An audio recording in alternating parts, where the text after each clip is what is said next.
পাচ্ছি যে private vehicle, commercial vehicle এবং তাদের ইলিগেল পার্কিংয়ের জন্য শহরে ট্রাফিক জ্যাম তৈরি হচ্ছে এবং তার এগেনস্টে আমরা অনেক দিন থেকে অ্যাকশান নিচ্ছি। অন রেগুলার বেসিস আমরা লিগেল অ্যাকশান নিচ্ছি।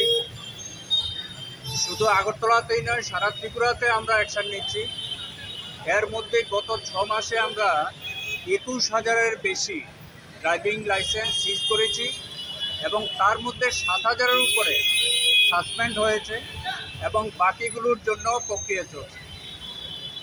আমরা সবাইকে সচেতন করতে চাই, বিশেষ করে যারা বিজনেস এস্টাবলিশমেন্ট আছে, কমার্শিয়াল ভেহিকেল আছে এবং অন্যান্য যে প্রাইভেট ভেহিকেল আছে, সবাই যেন পার্কিং ডিসিপ্লিন মেনটেন করে চলে। আদারওয়াইজ আমাদের লিগ্যাল অ্যাকশন চলতে থাকবে। এখনও পর্যন্ত আমরা ড্রাইভিং লাইসেন্স সিজ করেছি, সাসপেন্ড করছি। এখন থেকে আমরা ভেহিকেলকে ডিটেইন করার জন্য যে আইনি প্রক্রিয়া সেটা স্টার্ট করেছি এবং অনেক ভেহিকেলের আমরা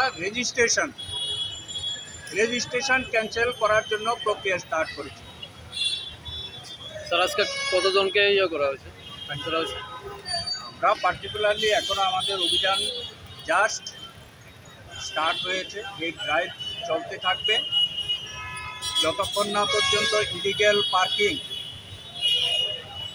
তার এগেনস্টে যদি একটা আমরা